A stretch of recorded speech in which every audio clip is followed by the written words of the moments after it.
Insan keadilan sejahtera. Assalamualaikum warahmatullahi wabarakatuh.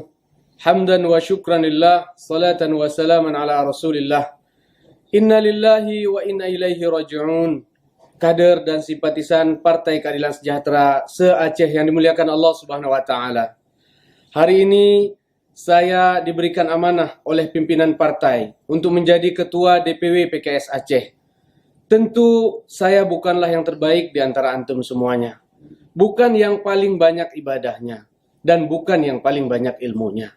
Untuk itu saya mohon dukungan dan kerja keras antum semuanya dalam bimbingan Allah Subhanahu wa taala dan para qiyadah dakwah.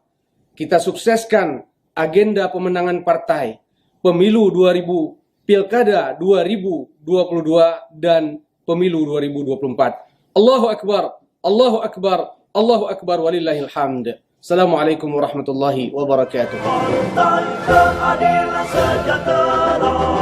Tak lelah